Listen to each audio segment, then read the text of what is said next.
Good afternoon, y'all. It's Monday, April the 7th, and it's 1:30. I am going to make my mother's fruit salad. She made it every year for Thanksgiving and Christmas. And one year she didn't make it. And everybody was saying, "Where's the fruit salad?" Things that become a tradition when you don't have them. Everybody wants to know why. Okay, now I lightly toasted some pecans and coconut, and I chopped the pecans up kind of small, just so I can eat them either with or without my dentures. Let me pour that in there. And a can of fruit cocktail. Now, Mama always used a large can. I don't know how many ounces that would be, but this would be a regular can, and she used a bigger one. The fruit cocktail. And this is fruit cocktail and pear juice, because I don't need all that extra syrup.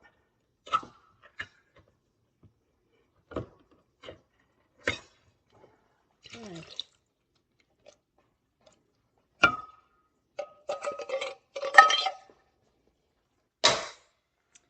And then you have fresh bananas.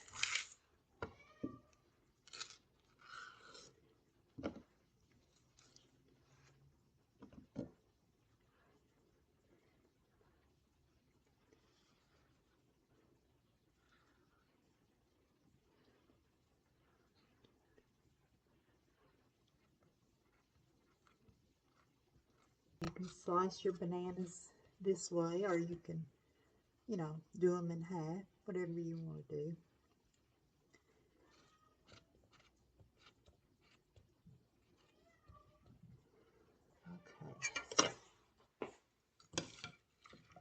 Okay.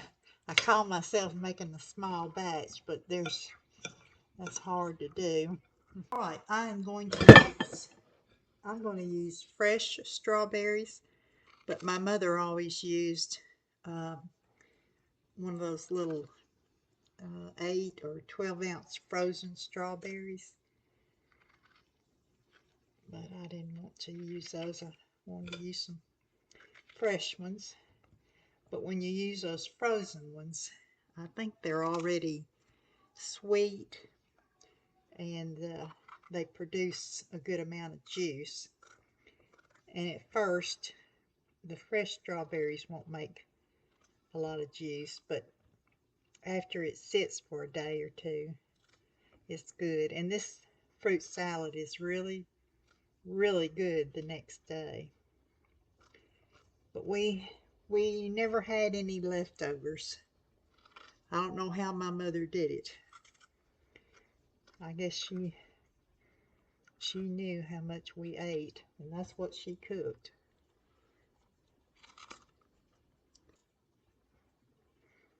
Okay, and then in go the grapes, and you know, seedless grapes were not around when I was a kid. So my mother would stand there for the longest time cutting uh, grapes and taking the seeds out.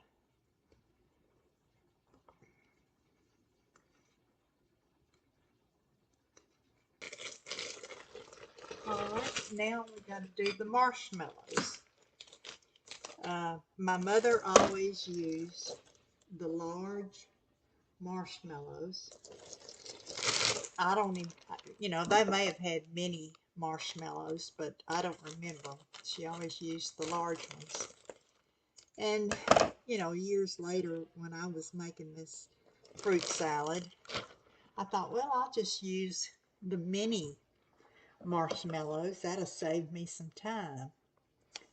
Well, using the mini marshmallows, it didn't do the same. I think because when you cut these large marshmallows, the inside, that sticky part, gets to letting, adhering to all the juice that's in there and everything. It just doesn't have the same kind of, I don't know, moisture or taste as when you use mini marshmallows.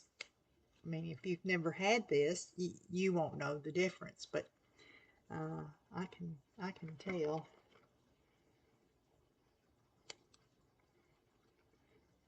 And Mama didn't have a pair of scissors that she used in the kitchen. And God forbid that you even touch her sewing scissors. That was a big no-no, and we all knew it. And it's not really how much you put in here, just whatever you want to put. And um, I don't know where Mama got this recipe. I mean, I remember it as far back as I can remember. I mean, I'm 70. I can remember having it when I was like 10. So I don't know if it was one of those modern recipes from the 60s, or, was it something that somebody in her family made? I have no idea. She never talked about her mother's cooking. And the only thing I remember about my grandmother cooking was fried cornbread. We lived with my grandparents for about 9 months when we had a house fire, and it burned the house to the ground. And so we, lived with my grandparents, and they lived in town. And as a 5-year-old, I loved it. There were kids to play with, because out here in the country, there weren't any kids. It was like I was like 5 or 6 before the neighbors across the street moved in, and they had a son who was a year younger than me. But otherwise, the only kids I saw were on Sundays, when we went to church. Sometimes I think it's kind of like Little House on the Prairie, the first book, when they lived up in, uh, where was it, Minnesota or Wisconsin, and it was just the family. And that's how it was when I was little. And then my sister came along. I was about 3 years old. But yeah, Mama never talked about what my grandmother cooked. But I remember they lived in the oil fields in Texas, and Mama told me a story about there was a Mexican family that lived in the tent next to them, and Mama would go over there and get tacos. She loved tacos. And but yeah, my grandmother, I just remember her standing in her house dress at the stove, cooking cornbread. I was 12 years old when she died. And I asked one of my older cousins, as an adult, I said, did did Mama ever talk? I said, I just don't remember her ever talking. She laughed. She said, yeah, she talked, but, you know, I was just a kid, and so.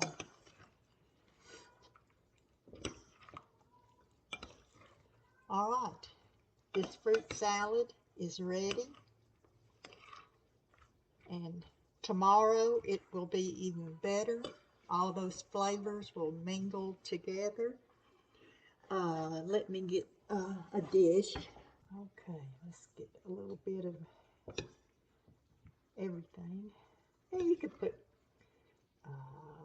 cherries in here, or uh, different nuts, pineapple, whatever you want. But I was thinking of my mama, and I thought, Got fruit salad. I remember that fruit salad was so good. Yeah, I just need to find room for it in the refrigerator after buying all those groceries.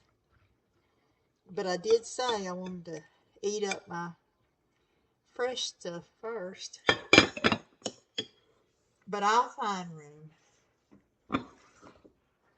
Okay.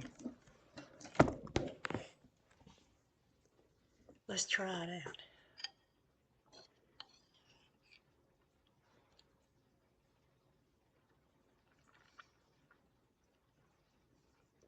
Mm.